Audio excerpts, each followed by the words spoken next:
भगवान ऐसी पत्नी सबको दे। सुबह लेट उठा इसीलिए ऑफिस जाने में देरी होने लगी। मैंने बाथरूम में घुसते हुए पत्नी को आवाज़ लगाई कि वह मेरे कपड़े तैयार रखे। मैंने बाथरूम में ज़्यादा समय नहीं लगाया और जल्दी से नहाने के बाद बाहर आ गया। मैंने अपने बिस्तर पर देखा तो वहाँ कपड़े नदारद थे। मैंने गुस्से के स्वर में फिर से पत्नी को आवाज़ लगाई। शायद वह किचन में थी, मेरे लिए खाना तैयार कर रही होगी, इसीलिए उसको मेरी आवाज़ नहीं सुनाई पड़ी, या फिर कुकर की उठती तेज़ सीटी में मेरी आवाज़ दब गई होगी। इस बार मैंने गुस्से के साथ और तेज़ आवाज़ लगाई, लेकिन किचन से बड़ा प्यार से रिप्लाई आई। मेरा गुस्सा अपने चरम पर था। मुझे ऑफिस के लिए लेट हो रहा था। मैंने अंदर से बुरी तरह झल्लाया हुआ बात भी पत्नी कमरे में आ जाती और वह सीधे अलमारी की तरफ बढ़ जाती। मेरे मन में सवाल आया कि क्या उसने मेरी आवाज़ को सुना था या फिर सुनकर अनसुना कर दिया था। फिलहाल जो कुछ भी हो, वह मेरी तरफ देखते हुए कपड़े बिस्तर पर रख देती है और वहाँ से जाने को होती है। अचानक से वह वापस आती है और मुझसे बोली, अगर मैं तुम्हें किसी के साथ डिनर व फिल्म देखने के लिए बाहर जाने को कहूँ तो तुम क्या कहोगे। उसके पूछने का अंदाज़ थोड़ा अलग था। मैं समझ नहीं पा रहा था कि आखिर वह किसकी बात कर रही है और क्यों। शायद मैं जवाब देने के लिए तैयार था। मैं बोला, मैं समझूंगा कि अब तुम मुझसे प्यार नहीं। शायद उसने गुस्से अथवा प्यार में मेरी तरफ देखा, लेकिन फिर अगले ही पल अपने होठों पर हल्की सी आती हुई मुस्कान को दबाते हुए बोली, मैं आपसे प्यार करती हूँ, लेकिन यह औरत भी आपसे बेपनाह प्यार करती है, शायद मुझसे भी ज़्यादा, और आपके साथ कुछ समय बिताना चाहती है। मुझे पत्नी के मुंह से इस सवाल की उम्मीद नहीं थी। मेरे मन में एक सेकंड में हजारों सवाल ऊपर नीचे होने लगे। आखिर किस औरत की बात कर रही है और किससे मिलवाना चाहती है। ऐसे हजारों सवालों के साथ मेरा मन मुझे घेर रखा था। आखिर मैंने पूछ ही लिया कि किसकी बात कर रही हो।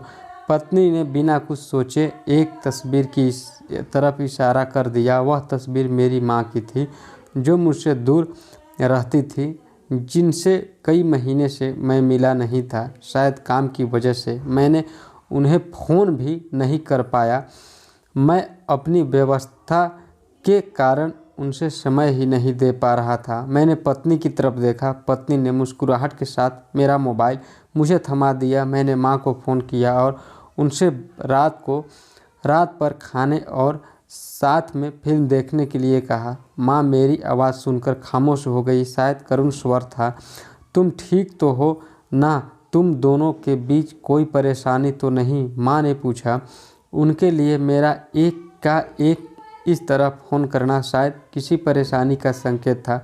नहीं, कोई परेशानी नहीं, बस मैंने सोचा था कि आपके साथ बाहर जाना एक सुखद एहसास होगा। मैंने जवाब दिया और कहा, बस हम दोनों ही चलेंगे। उन्होंने इस बारे में एक पल के लिए सोचा और फिर कहा, ठीक है। शुक्रवार की शाम को जब मैं उनके घर पहुंचा तो वह मेरा इंतज़ार कर रही थी। मुझे देखकर उनका चेहरा खुशी से चमक उठा, जैसे बरसों से खोई कोई दौलत अकस्मात उन्हें मिल गई हो। मैंने माँ के पैर छुए और उन्हें गाड़ी की तरफ ले जाने लगा। वह बार बार मेरी तरफ देखकर हल्के हल्के मुस्कुरा कर गाड़ी की तरफ बढ़ रही थी। कार में माँ ने बताया कि उन्होंने अपनी एक दोस्त को बेटे के साथ खाने के लिए बाहर जाने की बात बताई है। वह काफ़ी प्रभावित थी। फिलहाल हम माँ के पसंद वाले रेस्तरां तक पहुँच चुके थे, जो कि देखने में अब भी अच्छा और आरामदायक था। अंदर जाकर हम दोनों एक बैठ गए। मैंने पास रखे मेनू को उठाया और पढ़ने लगा। एकाएक मेरी निगाह माँ पर पड़ी। वह अभी भी मुझे देख रही थी, लेकिन इस बार वह मुस्कान गायब थी। वह उदास दिख रही थी। शायद मैंने मेनू पढ़ने में तो ज़्यादा समय नहीं लगा दिया। मैंने मेनू को साइड पर रख दिया। मैंने माँ से खाने के लिए पूछा। उन्होंने मेनू की तरफ इशारा करके मुझसे कहा, तुझे याद है जब तू छोटा था और हमारे साथ बाहर खाना खाने आता था? मैं भी तेरे लिए इसी तरह मेनू गैर से देखती और तेरे लिए अच्छा सा खाना ऑर्डर करती थी जो तुझको पसंद था, लेकिन अब वक्त बदल गया है, महंगाई भी बहुत हो गई है। तू शायद मेनू में कुछ नया देख रहा हो। माँ का जवाब सुनकर मेरी आंखों से आंसू निकलने लगे थे, लेकिन मैंने खुद को संभाला और कहा, माँ, इस बार मैं आपके लिए मेनू पढ़ना चाहता हूँ। इसके बाद मैंने एक बढ़िया सी डिश माँ के लिए ऑर्डर किया। खाने के समय माँ ने मेरे बचपन से लेकर अब तक के कई किस्से सुनाए। मुझे ऐसा लग रहा था मानो मैं वापस बचपन में आ गया हूँ। मुझे उस समय इतनी खुशी हो रही थी कि मानो सारी कायनात इसके आगे फीकी हो। बातों ही बातों में समय का पता ही नहीं चला। मैं माँ के साथ थोड़ा और वक्त बिताना चाहता था, लेकिन अंधेरा हो चुका था और माँ को उनके घर छोड़ वापस मुझे अपने घर भी जाना था। इन शब्दों का मतलब बाद में समझ आया, लेकिन फ़िलहाल मैं माँ को लेकर उनके घर पहुँच गया। अब वक्त था माँ से विदाई लेने का। माँ ने एक उम्मीद के साथ मेरी तरफ देखा और कहा कि अगली बार मैं उन्हें बिल का पेमेंट करने दूं तो वो मेरे साथ दोबारा डिनर के लिए आना चाहेगी। मैंने मुस्कुराहट के साथ माँ से कहा, माँ, जब आप चाहो।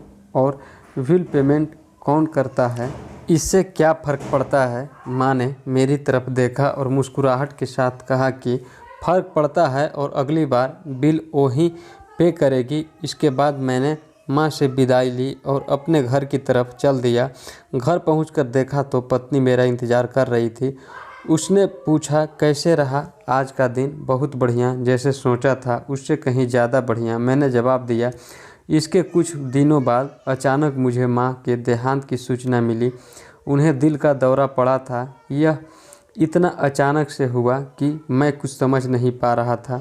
मैंने माँ के लिए कुछ भी तो नहीं किया था। मैं वापस उनके साथ समय बिताना चाहता था, लेकिन अफसोस अपने व्यस्त समय की वजह से मैं माँ के लिए समय नहीं निकाल पाया। लेकिन अब पछताए होता क्या, जब माँ थी तब समय नहीं और अब माँ नहीं तो पछतावा और अफसोस। माँ की मौत के बाद मुझे एक लिफाफा मिला। उस लिफाफे में उसी रेस्तरां की एडवांस पेमेंट की रसीद के साथ माँ का एक खत था, जिसमें माँ ने लिखा था, मेरे बेटे, मुझे पता नहीं कि मैं तुम्हारे साथ दोबारा डिनर पर जा पाऊंगी या नहीं, इसीलिए मैंने 2 लोगों के खाने के अनुमानित बिल का एडवांस पेमेंट कर दिया है। अगर मैं नहीं जा पाऊंगी तो तुम अपनी पत्नी के साथ भोजन करने ज़रूर जाना। उस रात तुमने कहा था कि क्या फ़र्क पड़ता है, मुझ जैसे अकेले रहने वाली बूढ़ी औरत को फ़र्क पड़ता है। तुम नहीं जानते, उस रात तुम्हारे साथ बीता हर पल मेरे जीवन के सबसे बेहतरीन समय में एक था। भगवान तुम्हें सदा खुश रखे। तुम्हारी माँ। इंसान को दुख अपने को खोने के बाद होता है। अगर समय रहते एहसास हो जाए तो जीवन में छोटी छोटी बातों से भी परिवार में खुशियाँ बांटी जा सकती है। और माता पिता तो जीवन की सबसे अनमोल धरोहर है। आपको यह कहानी कैसी लगी? वीडियो अच्छा लगे तो प्लीज़ एक लाइक कीजिए, कमेंट्स कीजिए, चैनल को जरूर सब्सक्राइब